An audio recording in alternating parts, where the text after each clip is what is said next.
Welcome back. In this lesson, we're talking about short-term incentives. And in this video, we're talking about what are short-term incentives. So short-term incentives include bonuses, commissions, piece rates, and other incentives that are targeted on rewarding and incentivizing specific key performance indicators. And what is a key performance indicator? Well, a key performance indicator is the performance measure that can be used to determine our short-term incentives. So one way to think about it are our KPIs, our key performance indicators, are our inputs, and our outputs are those short-term incentives, such as the commissions or bonuses or so on. And remember, short-term incentives are just going to be one element in the pay mix. And again, the main purpose of short-term incentives are to motivate workers to work towards those key performance indicators. So key performance indicators could be measured in many different ways. And they typically are aligned to either the objectives of the individual, the group, or the organization. They can include things such as profits. So for example, for a salesperson, the profits are the margins that are associated with the products that they sell. Or revenue, the amount of revenue that salesperson might bring in. Units, such as the number of units sold. Satisfied customers, so scores on a customer satisfaction survey that might be administered to that salesperson's customers, or good evaluations from either from the bosses or from their peers or from customers or so on. And once again, those key performance indicators are inputs. And what are the outputs? Well, the outputs are those short-term incentives. So based on those profits or the revenues or the units sold or those evaluations, we'll be awarding non-discretionary bonuses, such as those commissions that that salesperson might be entitled to.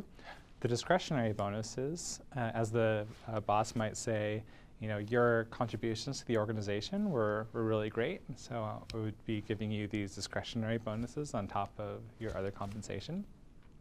But then also your commissions and your other incentives as well. So when we're talking about short-term incentives, we're talking about both performance measures, those KPIs, and also rewards that could be distributed on the individual level, the team level, the division level, or the firm level. So for example, for an individual level KPI, it might include a salesperson's personal sales numbers, or it could be based on the team's sales numbers, the division or the firm. And also the reward can be distributed specifically to that individual for that own individual sales, or it could be to the entire team, or to a certain, with each share going to the members of that team, or division level or firm level there as well. And so whether we use team incentives or individual incentives or tournament or rank-based incentives will depend a lot on, again, our money, our mix, and our messaging.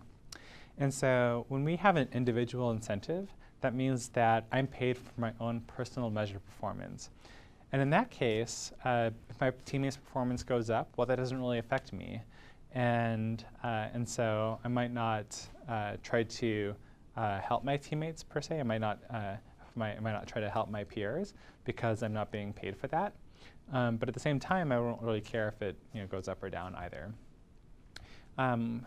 In contrast, if you have a team-based incentive, for example, we have, for example, a manufacturing plant where there are 4 of us who are working at a workstation or one work unit, then you might be paid based on the performance of my entire team. And in that case, if my team does well, then my pay goes up as well too. And in that case, I might be more likely or might be more willing to try to help my teammates do better. Kind of the opposite of a team-based pay is a rank or tournament-based incentive. That's where I'm paid for my relative rank. So for example, there's that famous example of a sales team. You might have the very top salesperson might get a very fabulous vacation or a new car or a fabulous reward. The second place person might get kind of a much smaller reward. And those who are relatively poor salespeople might not get any short-term incentives or might get terminated. And so in these rank or tournament-based incentives, if my teammates do well, then that means my pay goes down because my rank among my team looks worse. And so we have to think about, based on these individual, team-based, or rank-based incentives, based on what happens to my pay, based on how they do, is going to affect how I'm going to allocate my effort as well. So again, under individual-based incentives, I don't really care what my peers are up to. And also the risk that is being borne for things that are outside of my control is relatively moderate. So what will I do? Well, I'll pretty much keep to myself. Under a team-based incentive plan, I'll want my teammates to succeed, because the better they do, the more I'll be paid as well. One of the disadvantages to this is that if there's some factor that's affecting my teammates' performance, that's outside of my control and outside of my teammates' control, for example, business seasonality, then this is going to affect all of our pay to a very high degree. This can magnify the effect of those things outside of our control affecting our pay. And so what will I do? Well, some of the things that the organization wants us to do is to cooperate, which we'll do. We'll also try to teach our teammates our best practices. But of course, one of the disadvantages to these team-based incentives is that I'm bearing more risk, and then also have an incentive to free ride. That is, I'll want to sit back and let my teammates work really hard, and because my teammates are working hard, I'm going to be paid a lot because my team is doing well, but at the same time, I'm exerting less effort. And then lastly, there's the rank-based and tournament incentives. Well, in this case, I actually want my peers to do poorly, because if I'm only being paid for being number one, then the worse they look, the better I look in comparison. One of the nice things about these tournament-based incentives is that I'm bearing relatively little risk for things that are outside of my teammates or my colleagues' control. So for example, if I'm a phone salesperson and my product was doing okay until a competitor came out with with another phone, well, then that's not only going to affect my sales, but it's also going to make it harder for the other people in my organization to sell the phones as well. And so even if my sales look relatively low, by virtue of being the #1 salesperson in a bad year, you know that I was doing my job relatively well. And so what will I do? Well, under a rank-based or tournament incentive, you really compete with your peers. It's kind of the opposite of the team-based incentive, where you try to teach them best practices.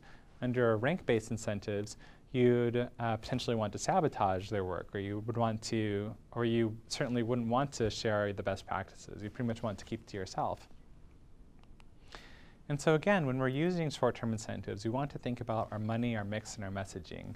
If we're using short-term incentives, we want to explain why it is that we're using an individual-based incentive, or group-based incentives, or a tournament-based incentive, and what does that communicate for our value and for the cultures of our firm. So designing incentives, if we want teamwork, again, don't use tournament incentives. If you want competitiveness, once again, don't use team incentives.